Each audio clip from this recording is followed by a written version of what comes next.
बड़े बड़े सियासी माफियाज कानून की बालादस्ती के खिलाफ मज़ाहमत कर रहे हैं, लेकिन कोई खुद को कानून से बालातर ना समझे। माफियाज को कानून के नीचे ला रहे हैं। सिस्टम में बुराई और करप्शन हो तो तब्दीली में वक्त लगता है। वज़ीर आज़म का लाहौर में नया पाकिस्तान अपार्टमेंट्स मंसूबे के संगे बुनियाद की इफ्तिताही तकरीब से खिताब। कहा, लोग पूछते हैं कहाँ है नया पाकिस्तान। पाकिस्तान में आज कानून की बालादस्ती की जंग चल रही है।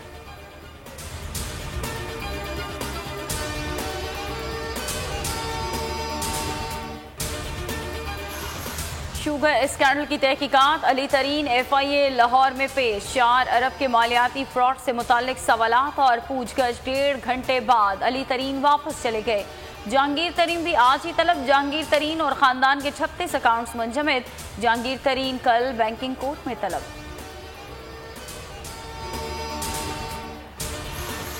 जहांगीर तरीन के साथ 53 से ज़ायद अरकान हैं। आज रात तरीन का इशाइया है, कल भी सियासी ताकत दिखाएंगे। तहरीक इंसाफ के रहनुमा राजा रियाज की बोल न्यूज़ से खुसूसी गुफ्तगू। कहा, जहांगीर तरीन के खिलाफ साजिश की जा रही है। इमरान खान नोटिस लें, जहांगीर तरीन पुराना साथी है। इमरान खान उसे ज़ाया ना करें। इंतकामी कार्रवाई नहीं होनी चाहिए।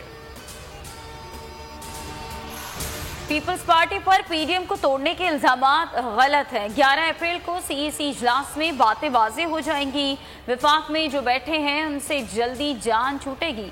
वजीर आला सिंध मुराद अली शाह की नवाब शाह में मीडिया टॉक। कहा, विफाक और सिंध की चिपकलिश से पूरे पाकिस्तान को नुकसान हो रहा है। विफाक की पॉलिसियों पर विफाक किसी से बात करने को तैयार नहीं है।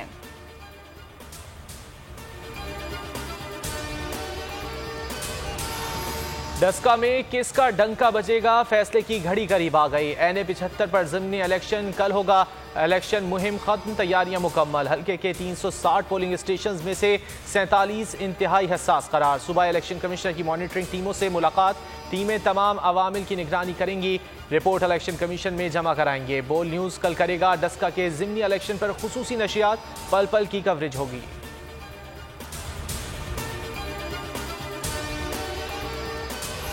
डस्का इलेक्शन में वोट चोरी धांधली में मुलव्वस सरकारी अफसरान के खिलाफ फौजदारी कानून के तहत कार्रवाई करेंगे। पार्टी ने फैसला किया, जो भी आवाम के मैंडेट पर शब खून मारेगा उसे कानून के कटहरे में खड़ा करेंगे।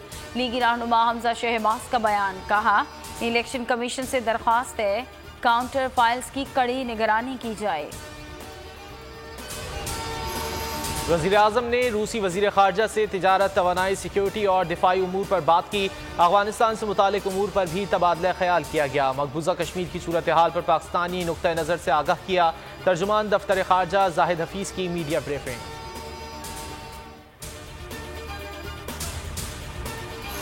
कराची के इलाके शादमान में खातून ब्लैकमेलिंग खुदकुशी केस की तहकीकात। पुलिस ने एक पुलिस अहलकार समेत 5 मशकूक अफराद को हिरासत में ले लिया।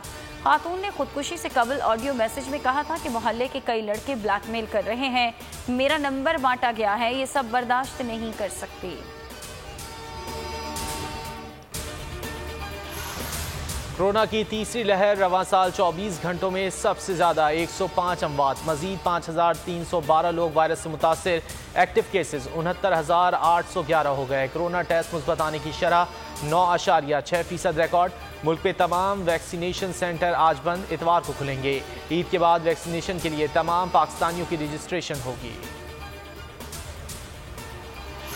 अमेरिका में सियाफाम शख्स रेप के मुकदमे में 44 साल बाद बेकसूर करार। रोनी लॉन्ग जेल से रिहा हो गया। अदालत का $7.5 लाख ज़र तलाफी देने का फैसला। मुतासरा शख्स ने कहा कि वालिदैन दुनिया से चले गए, जिंदगी जेल में गुजारी गई, बेटा बड़ा हो गया, गुजरे बरसों की तलाफी इस मामूली रकम से नहीं हो सकती। सजा सुनाने वाली ज्यूरी सफेद फार्म जजेस पर मुश्तमिल थे।